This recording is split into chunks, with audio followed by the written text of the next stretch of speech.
Hey there everyone, my name is Waffles the Asian Yenbear and my hobbies are playing One Piece in Japan and collecting obscene amounts of data.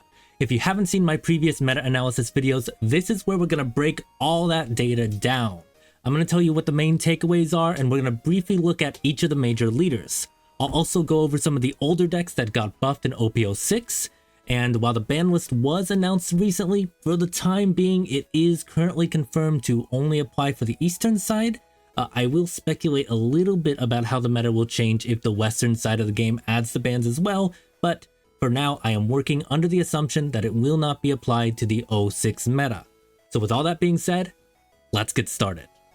Now for those who are looking for a quick answer, you should expect to see a lot of yellow and black dominance. Not only are there 3 new leaders with black or yellow typing, there's also another 3 leaders coming at the tail end of the set that all have yellow support. Sakazuki, Katakuri, and Enel were all strong decks in OP-05, but we see them get even stronger with new additions like 8C Gecko Moria and 4C Kikunojo. If you're planning to take them on, you better be prepared to deal with a lot of life triggers and board control. If Sakazuki gets banned, yellow decks, Moria, Reiju, and most likely a few red and green decks will be the go-to decks for most players. So have you ever looked at someone who was just really naturally strong? Maybe you were at the gym or something and you thought, hey, what if I injected steroids directly into their veins? If so, then you and Bandai have something in common. Sakazuki was a strong leader in OP-05, but he was relatively balanced compared to the other 2 big threats like Purple Luffy and Enel.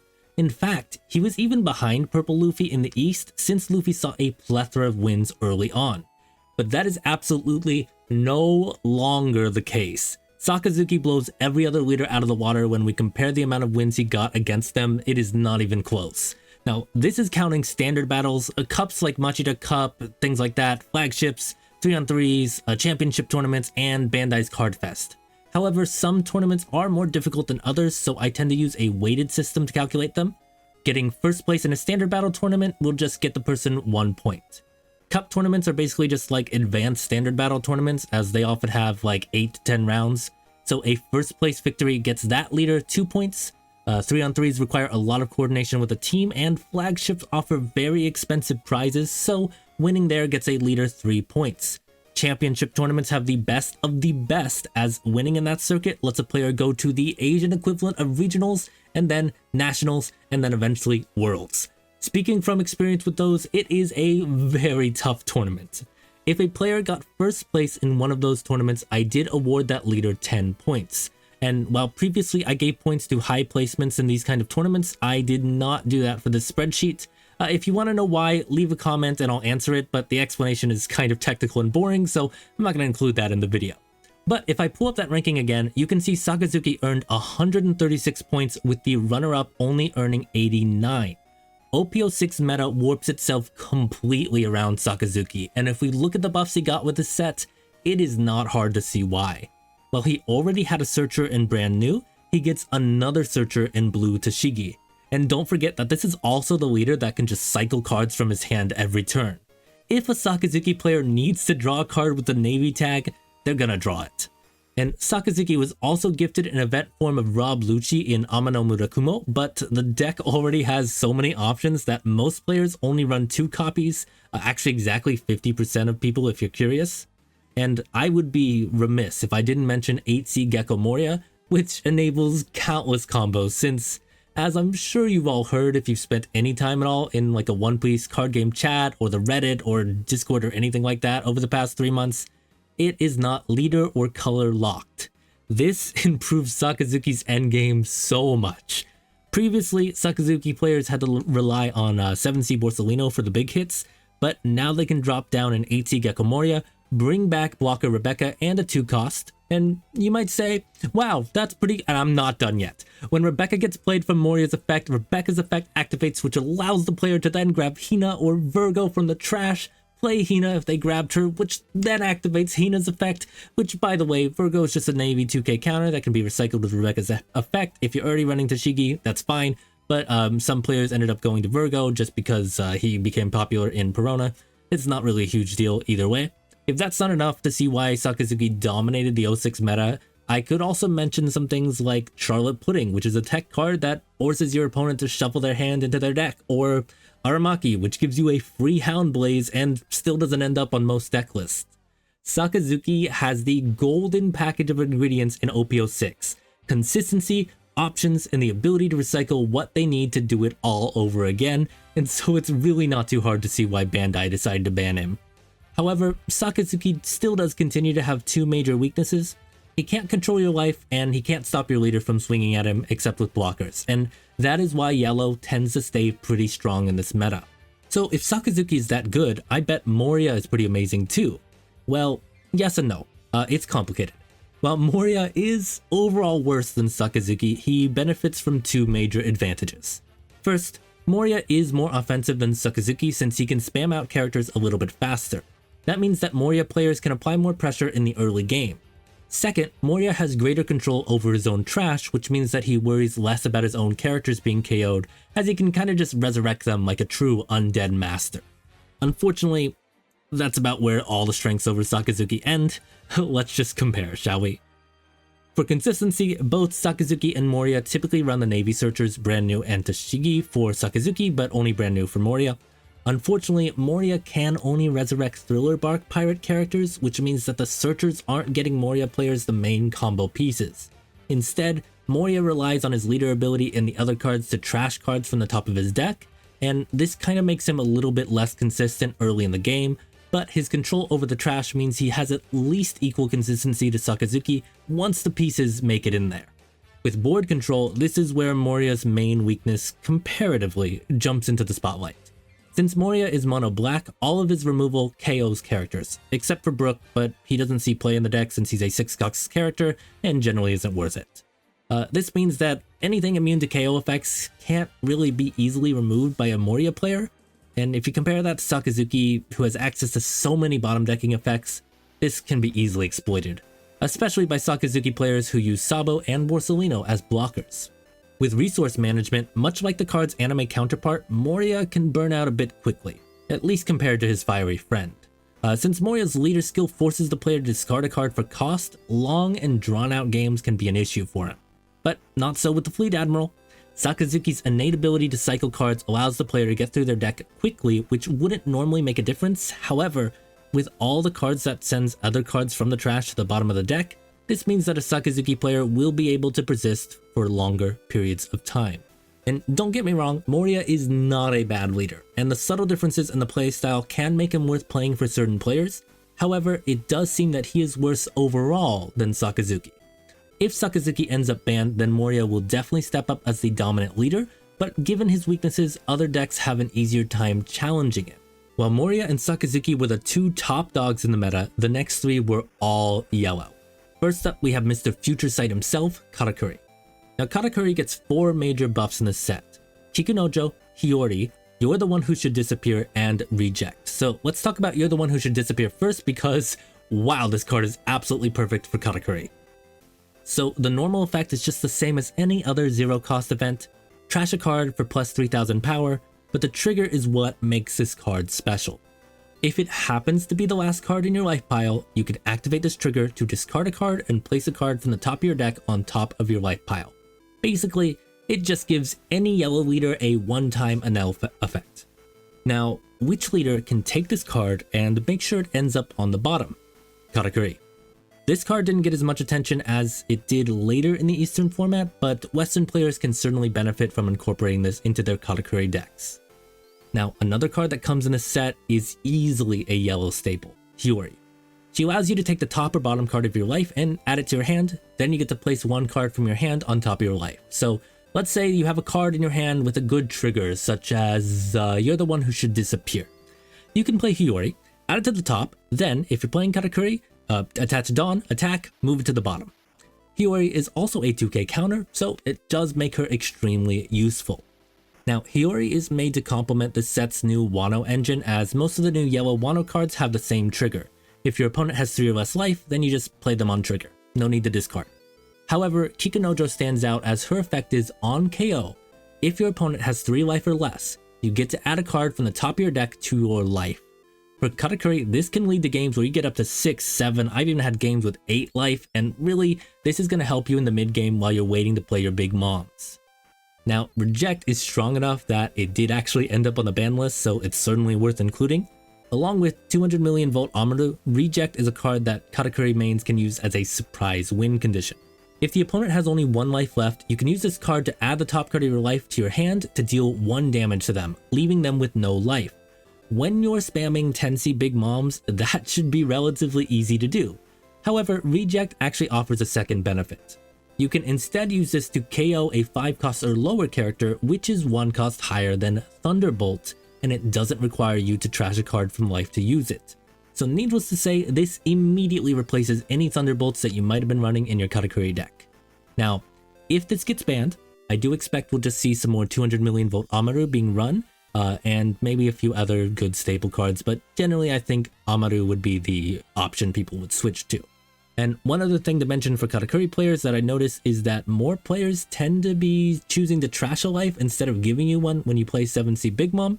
You'll see it a lot with Yamato, Moria, and Perona players, but keep in mind this is purely anecdotal.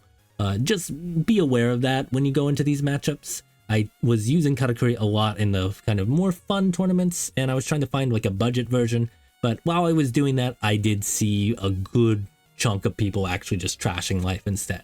It was really interesting. So the God of Upper Yard gets his own identity in the extra booster set, even becoming stronger than Katakuri in OP-07, but he needs to wait a little bit longer before he can break away from Katakuri's shadow. Enel continues to do well simply because yellow is really good in this meta, but he does place behind Katakuri and Yamato, who we're going to get into a little bit later, but he tends to play a little bit more defensive just by the nature of his leader skill. But you tend to see some very similar deck lists between the two. There's only like 2 major differences you're going to see. Enel players usually run 4 copies of 9C Yamato. Since 10C Big Mom is leader locked, Yamato acts as Enel's boss drop and the way he can restore his own life. The other thing you're going to see is 4 copies of Shirahoshi. Katakuri used to be running her at 4-2, but in OP-06 we started to see Katakuri players kind of move away from the Mermaid Princess, and Enel runs a lot of characters with 0 counter, so Shirahoshi becomes a little bit more necessary as she does give them the chance to toss out dead cards from their hand. And I guess there is also a third difference, but that could be due to Katakuri just gaining more budget options, as it really wasn't a universal change. 8C Katakuri started to get phased out of Katakuri decks, but he does still remain at 4 in Enel. Enel loves having more chances to add cards back to their life pool, and Katakuri could kind of go without it and stick on the kind of odd curve. So going into 7C Big Mom, another 7C Big Mom on the turn 9, or 10C Big Mom if you're on the even curve. And we've already talked about Kikunojo, but it actually might be worth adding in another new Wano card into Enel decks, Momonosuke. He's a 5C blocker that lets you add a Wano character from your field to the top of your life, and since we're already running Kikunojo and Yamato, adding in Momonosuke makes for a cheaper way to restore your life later on. A particularly fun combo I like is getting Kikunojo on the trigger, swinging with her next turn, adding her back with Momonosuke, and then doing it again on the following turn. It's really fun. But with all this talk of Wano, we need to talk about the man who inherited Odin's will, Yamato. For those who are out of the loop, Yamato is a green-yellow leader with double attack and an ability that lets him add 2 Rested Dawn to a character each turn as long as the opponent has 3 or less life. Where have I heard that condition before? Seems a little familiar. Anyway, this was a little bit of an odd leader in Japan at first because green tends to play a little bit more defensively, but Yamato was very much designed to be aggressive. And that kind of led to a plethora of variants, but let's start with the one that ended up on top. Fortress Yamato. Fortress Yamato uses the pressure that Yamato's double attack provides the player to build up an impenetrable defense. I'll definitely be making a guide on this deck at some point, probably relatively soon, but the basic idea is that Yamato swings, plays a bunch of blockers, and gets 8C Kid out. 8C Kid forces players to attack him instead of anyone else, so Yamato can use the blockers and the 2k counters to survive, and then counter back again with big swings. You're likely going to see this as the main Yamato build, as while it is predictable, it is very difficult to deal with. And I recommend that every player builds some kind of answer into their list, whether that's removing the blockers, lowering Kid's attack, or just removing Kid in the case of like a black deck. However, the other Yamato build that did sometimes see play was a more aggro variant running either the Wano engine or the Sky Island engine, or sometimes both. Personally, I prefer the Wano engine since it syncs up so well with Yamato's ability, but the advantage to this version is the surprise factor. The focus on pure offense leads Yamato to be pretty weak to control-based decks or decks that are faster than him, but if an opponent is expecting Fortress Yamato, this deck can get off 1 or 2 big hits before the opponent can react, and then they try to continue with that momentum for the rest of the game. Ultimately, I do believe Fortress Yamato is a lot better, but that surprise factor can really determine games sometimes. Alright, so let's get into the other big green leader in the set, Perona. Perona is green-black with the ability that, once per turn, you can either rest an opponent's character with 4 costs or less, or reduce the cost of one of your opponent's characters by 1. Perona tends to lack the continual removal that her other black counterparts in like Moria and Sakazuki do, so she instead focuses on slowing the game down. She rests characters and KOs them with Ryuma, she plays a bunch of blockers and makes it difficult to get a hit in, and eventually when she hits 8 Dawn, she drops Moria, and then on the 10 Dawn turn, Doflamingo. Her goal was basically just to slow down your early game, try to take control of the board in the mid game, and stop you from doing anything with Dofi in the late game. Perona had a dedicated fan base over here in the East, but she kind of failed to make a big impact as she struggles against decks that can speed past her or deal with her blockers. And there are plenty of answers, so, just make sure your deck has something that can deal with blockers. If Sakazuki gets banned, I suppose we could see more Perona usage, but I do still think Moria has the edge on her.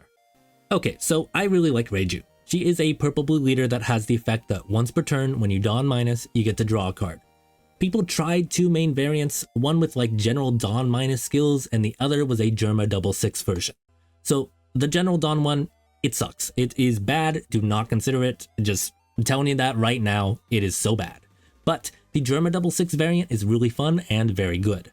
The whole idea is that the cards transform like Power Rangers or whatever other recognizable Super Sentai franchise you want to bring up. But you play the normal versions of the kids at a low cost, and then the Dawn Minus to bring out their Raid Suit versions, and each one will have a different effect, but the main thing that's great about this deck is its consistency. Reiju players will be constantly refilling their hands, as the Reiju Raid Suit version lets the player draw 2 cards if they have 5 or less. That, plus the leader's effect, means that Reiju is a draw 3. This deck tends to play a lot like a traditional combo deck and other TCGs, as they have plenty of search to find the pieces they need. Once the first Germa Kingdom gets played, the Reiju player is going to be grabbing something important almost every turn. It also plays a little bit like a red aggro deck, which is pretty awesome for blue and purple. Really the main way to defeat Reiju players is just target their life. If you send the characters to the trash, they're just gonna come back again, so if you can rush them down, or better yet, bottom deck the Ichiji, you should have a pretty good time. So when you've got a meta where everything except leaders are getting removed from the field, only one very old man that is currently having a heart attack can save us. Yes, it is the man that raided Marineford, Whitebeard. Since he has 6k attack, we did start to see Whitebeard emerge again. He has a pretty decent matchup versus Sakazuki and is fast enough to pressure Enel before he can really get going, but unfortunately the same cannot be said for the Katakuri matchup. So Whitebeard is putting up a fight again, but we did only see 11 decks top in the East. Alright, so if you're an older viewer, you might know that Nami is my absolute favorite deck. I'm not going to get into it too much here, but I'm happy to say that she got a much needed buff in this set. White Snake. White Snake gives her plus 1000 for the turn and lets her draw a card, which might not seem like much on the surface, but it pushes your opponent to have to swing for 10k instead of 9k, which can make you get hit with 1 less attack per turn. That plus the extra bit of draw power puts her back on the map as a rogue deck. She still struggles a bit against Sakazuki and Red Purple Law, but she is at least somewhat viable now. I've been experimenting with her in 07, and if you like her playstyle, might be a good time to start building her deck, cause she gets a lot of buffs in 07. And you might have noticed, but one major threat from 05 has not been mentioned yet. Purple Luffy has had quite the fall from grace. While Sakazuki and Enel both got buffs in this set, Luffy doesn't really get much. On top of that, Yamato's double attack makes taking a life for Luffy's ability just too much of a risk. If you like purple, might I suggest Reiju or Red Purple Law, but it might be time to set Luffy down for just a bit. In a vacuum, Queen is still a very good deck. He even gets a buff with Kyunojo, but when we place him in a metagame where Sakazuki is dominant, there's really just not much he can do. Queen relies a lot on the early blockers to buy him time, and those are easily removed. until Sakazuki gets the banhammer, Queen is just not going to have a place in this meta. Alright, so you might have seen that Law is a top tier deck in the extra booster metagame, and you might have seen that Reiju has a very valid place in Law's deck, but here's the issue. Law is still missing the secret sauce he needs to be a top tier deck. Reiju provides more consistency, and Shiraya gives him a good blocker, but he's still going to struggle a little bit in games. Once EB hits, he's going to get cards like Bond Clay and Kid and Killer, and he's going to be a force to be reckoned with, but for now, he's a bit of a rogue deck. It's certainly viable, but kinda like Cell before Vegeta threw the fight, he's imperfect. Alright, I'm going to give it to you straight. Starter Deck 12 is a novelty. The deck is not very viable. I will try to make a guide for it, but honestly, you should not be trying to focus on Starter Deck 12. However, it does come with Mihawk, which is a great 2k counter, but it has absolutely no presence in the meta other than that. However, Starter Deck 13 is an entirely different story. It didn't make a huge impact because it was released just 1 month before the next set, and it did take some time for players to figure out how to best use the new leaders. But that, my friend, is where the West has the advantage. So let's look at Black Yellow Luffy. This guy is hanging out at 0 life. He uses his leader ability, which lets him put 2 5-cost characters from his hand or his trash in his life.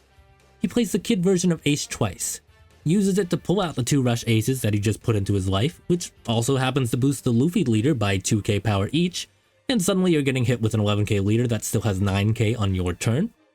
Yeah, Luffy is very, very, very good, and it pretty much is just the much asked for counter to Katakuri decks. Sabo and Ace are both decent, but they are nowhere near as good as the Luffy, so you are gonna be needing to look out for this one as soon as that starter deck releases. Black Yellow Luffy, very strong. And when it comes to Uta and Hody Jones, they're just bad. I'm sorry, they are bad. The red film support cards, not that good, and certainly not enough to build a deck around. Maybe if she was green and purple, she would have seen more play, but as it stands, really no one here in the East was able to make her work. Hody Jones, on the other hand, did have a lot of support, but you're not really going to see him do well until the meta moves towards something more defensive and event heavy. He tends to focus around resting opponents' characters and Dawn, and that's really just not that helpful in the current meta because people aren't leaving Dawn open. Like, if you're leaving Dawn open, you're just telegraphing what event you have, since most colors only run 1 or 2 events like that. Like, if you're facing a red player and they leave a Dawn open, you can kind of expect Radical Beam. So people tend to not want to run a lot of those kind of events just because of how easy they are to predict. But I think we could see Hody Jones do well in another metagame, so just maybe don't build him yet. So that's about everything, but I did want to take some time and give you all some cool updates and some resources. So first of all, as always with these videos, the meta spreadsheet I showed during this video is down in the description. But this one could not have been possible without the help of my 2 new teammates, Flixus and Billiam, and I'm going to leave links to them down there as well. It just thanks to them and their spreadsheet magic, I have realized how incredibly inefficient I was before, since I had to calculate everything manually. But thanks to them, this spreadsheet has a bunch of new features and it's super automatic, and you know, we're still working on doing more features for future meta sheets, but I'm really happy with the improvements that we got in this one so far. Secondly, as you can see on the sheet, I do have a bunch of guides queued up. Basically, anything that says queued is a leader that I want to make a guide for in this meta. Some of the scripts are already written, like Nami and Reiju I know are basically ready to record, so I'm hoping that turning them into videos won't take long. My general goal for this meta is just 1 guide every 2 weeks. I'm still trying to keep up with getting everything from OP-07 and trying to make it so that the OP-06 spreadsheet is able to grab Western data so that can keep updating itself. So my hands are a little bit full right now, but I am going to try to do my best to get out guides as often as I can. I feel like 2 weeks is pretty reasonable. And lastly, I do want to announce that I am now a writer on OnePiece.gg. It is a pretty darn good website, and you can find my thoughts on stuff there too. For instance, I did write an article about a bunch of the info I talked about today, and you're going to find a lot of the same words because I used the same kind of thing in my script, back and forth. But the staff there are pretty awesome, so I'm really happy to be working with them. They really just want to make this site a fantastic resource for everyone in the One Piece community, and, you know, I'm all for that, so yeah. But with that all out of the way, my name is Waffles the Asian Yenbear, and I may need to figure out Vegapunk's cloning technology. Bye!